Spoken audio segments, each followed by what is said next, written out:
This is from my book, The Do Right. It is set in 1973, so some of you can cast your memories back, some of you can't.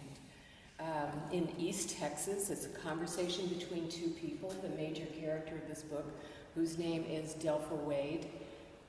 She has been in prison for 14 years. She's just out. Her crime was voluntary manslaughter, and she is trying to make a new life.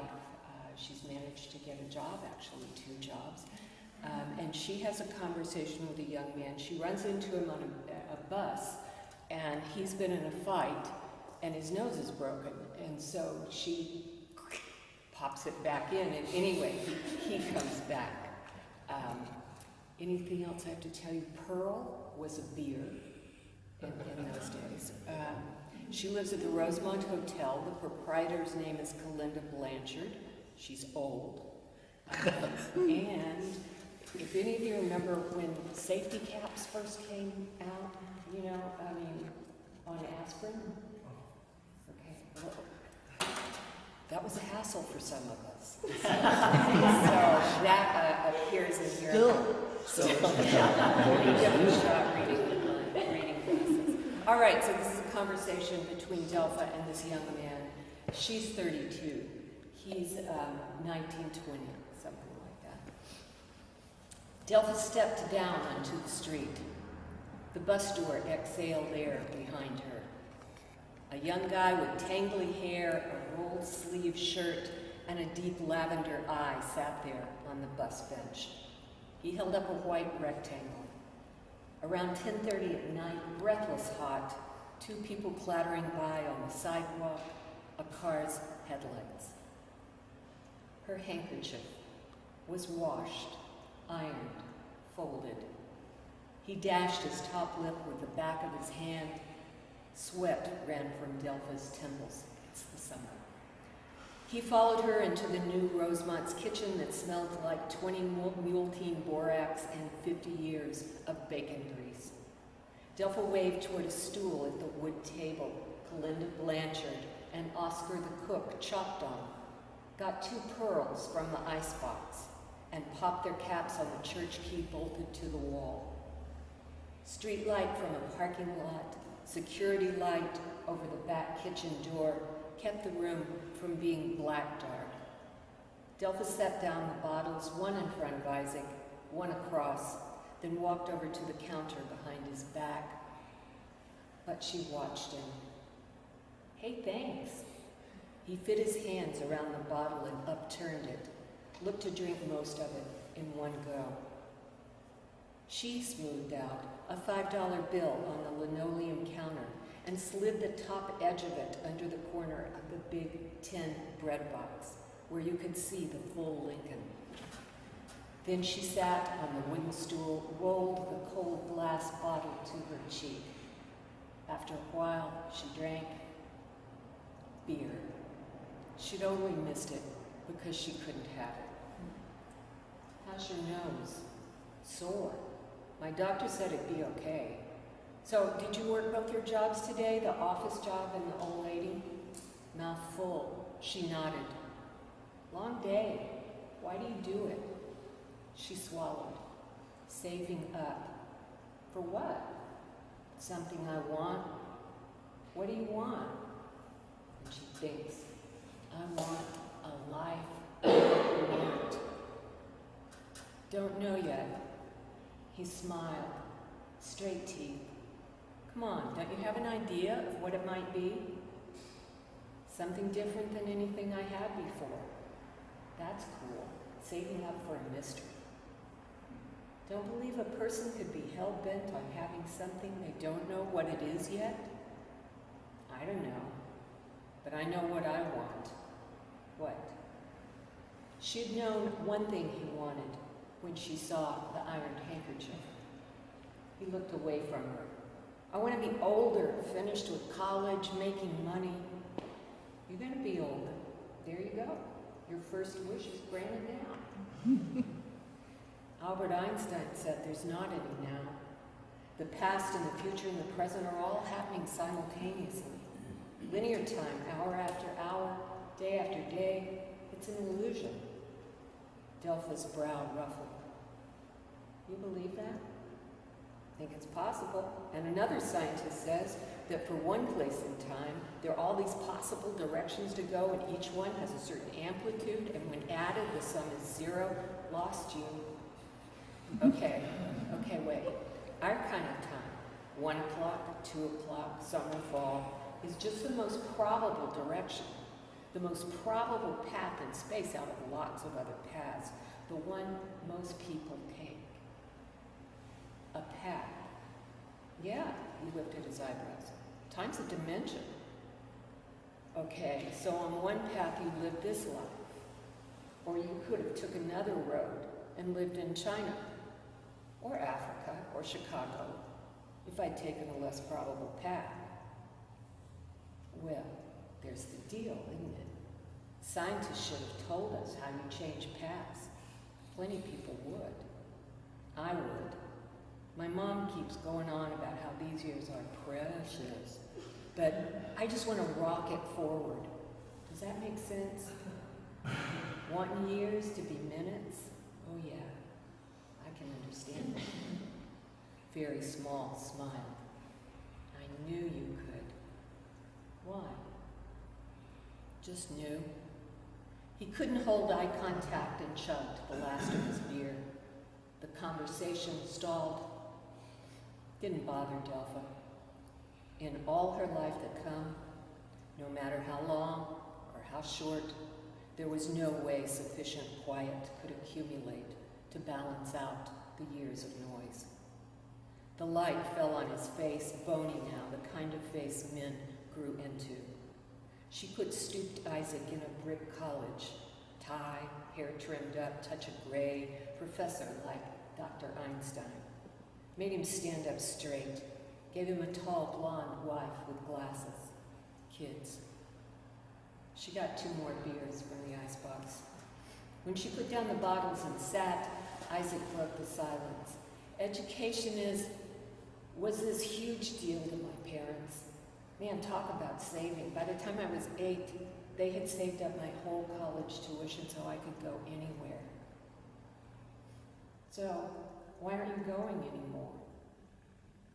Oh, he looked down at the scarred wood table. I will, just not right now. My mom thinks she doesn't need any help, but she does. What's your dad say? His lips mashed in. My dad's, he passed away. Oh, sorry to hear about that. Boys need their dads. He didn't look up. Girls too. That's true. Just boys that didn't have a daddy, they're either searching or taking it out on a woman a whole lot of their life. Oh, great. Delpha pressed the barrel of a cold bottle into her forehead and counted. Shit. She cleared her throat. Know what? I can run off terrible at the mouth. They sat there. He glanced up at her through his lashes, long lashes for a boy. No way. Guys that didn't have a dad, did they tell you that? She shifted sideways on the stool so that she faced the refrigerator. No, Isaac, and that's what I mean. A bunch of women told me that. Oh, he nodded. They sat. After a while, his fingers tapped her forearm. So, did you go to college? She didn't laugh. No. Would you have liked to? Yeah. What would you have studied? I mean, like your major. When I know the answer to that, I'll know what I'm saving money for. What are you studying? Science. The only other thing I ever liked as much was mythology. He shook his head. I was this dorky kid. Not the biggest Superman fan, surprisingly. Well, not true. Superman's return to Krypton was cool. But Theseus, Perseus, Daedalus, they're major league. And Zeus and Thor, I wanted to hurl lightning on people. A pause. I sound 5 years old, right? Some people need lightning. Tell me about your dad. Isaac leaned his forehead between index and thumb so that his fingers shaded his eyes. He was huge, soft, helpless smile. The best. He sniffed and gave his head a couple of hard shakes. Like how? We used to run, sometimes jump the hurdles if they were left out on the track. He could still do that. Every night until we used to go canoeing up in the big thicket in spring when the creeks were high. Know how many bugs live in the big thicket? Like 1 million to the 10th power. Dad made this stuff we rubbed on our faces and hands and necks, and we were fine. It's peaceful in there. On the bayous, just gliding along. It's like time travel. You don't see anyone, and it could be 1700, or it could be 600 BC. Dad knew the name of a lot of the flora, like Ilex vomitoria. Isaac grinned. That one used to crack me up. Old vomitoria. It's Johann, and it can make you throw up. And let's see, Chinese tallow, that's Sapium sabiferum, and did you ever go to the thicket? You must have. She angled herself around again, almost facing him. Orchids, pitcher plant, loblolly, magnolia, holly, cypress sloe, moss, willow, thick old vines like ropes. Don't know those names you said. My mother and me lived on the edge of the thicket. I moved to Beaumont when she died. With your dad? He came round once. He wasn't like your dad. Isaac looked at her face for a while. You should have had a dad like mine. Delpha pushed her beer bottle over to clink the base of his. The light snapped on. Isaac jumped up off the wooden stool. Once Delpha stopped blinking against the glare, the scarecrow form of Calinda Blanchard appeared in roomy pajamas, gray hair rumpled, no eyeglasses, no teeth. Ran out of aspirin, got a new bottle in here. The new Rosemont's proprietor stretched out her corded neck and squinted toward the 4 brown beer bottles. Then her gaze scraped fiercely up and down the length of Isaac, who'd clasped both hands over his crotch. She set a fist on her hip. I have rules in my place. Under the bread box, Miss Blanchard. Ain't nobody mooching here. Calinda stared at Delpha before slapping over to the counter on wide, bunioned feet. She pinched the $5 bill up in front of her nose, turned it over, made sure both sides were green. The pajamas had a breast pocket. Calinda tucked the 5 in there. She raked a glass off the shelf, filled it with tap water, took a little white bottle from a drawer, and fiddled with its cap, muttering irritably, "Happy dog." Calinda made a threatening face at the bottle, then planted her bare feet and wrestled with the cap. She banged it on the counter several times, brought it up close to her then to glare it off. "You fool little punk piece of plastic, get off of here." Isaac looked at Delpha, whose fingertip rose from the table. I don't know what they think they're doing, making an aspirin bottle that doesn't open unless you're a gorilla. Miss Blanchard gave it 2 more whacks against the counter. Isaac said, "Here, let me get it for you." He went over, twisted his palm against the cap, twirled it off, and held it out to her. "Keep it." She sprinkled out several aspirins and tossed them in her mouth. Swallowed some water. "Just throw that son of a gun away." Her elbow pointed toward the bottle cap in Isaac's hand. She opened the bread box and snugged the white aspirin bottle into a back corner of it, and then carried the glass of water with her to the doorway. "Good night," she said, flipping the light, throwing them back into the dark. She padded away. A door shut. Wooden legs slid on the linoleum as the stool was pushed to the table. Isaac was walking over. "Delpha," his voice said. "Geez, I'm glad she turned off the lights. I want to ask you, would you ever consider, you could think about it, I don't need to know right away, but maybe going out somewhere with me? I'm into the movies. Do you like movies or out to eat somewhere?" She could see him again now. His shoulders were rounded like an old man's, his fists punched inside the bottom of his jean pockets. You have any idea how old I am? He bent forward, and his lips collided with the side of her cheek, but they slid over and found her mouth. He breathed inside, touched her lips with his tongue. She tilted her head so their noses fit right. His other hand fumbled on her arm, and she stood up. I couldn't care less how old you are. Does it matter all that much?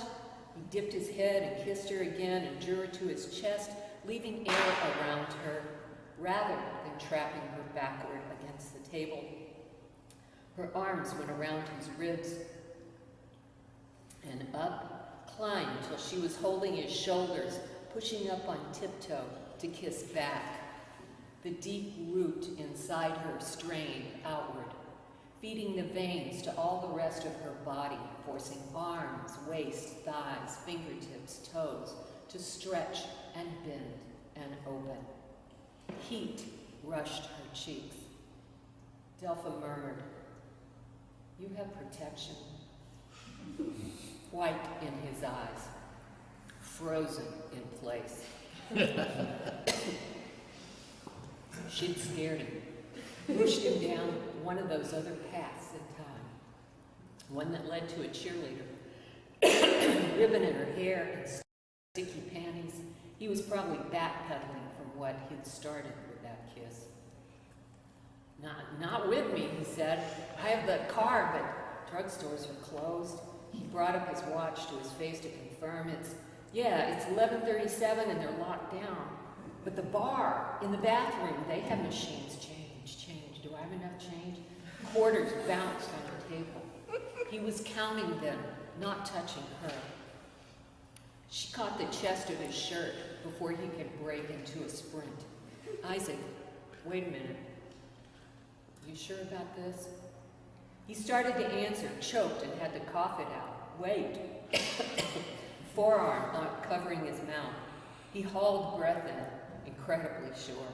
I want to do this more than I want to be 21. I don't want to be 21 without doing this. I don't want to be without doing this. Then okay. There's not just the one thing. You know that, right? Wonderment bloomed on his face. Well, yeah, sure. The wonderment wilted, theoretically. Isaac touched her hand that held his shirt. Promise me you won't leave, that you'll be here in the kitchen when I get back, that you'll let me in that door. He pointed at it, as if there were 3 or 4 doors, and she might make a mistake. Delpha held up index and middle and crossed them.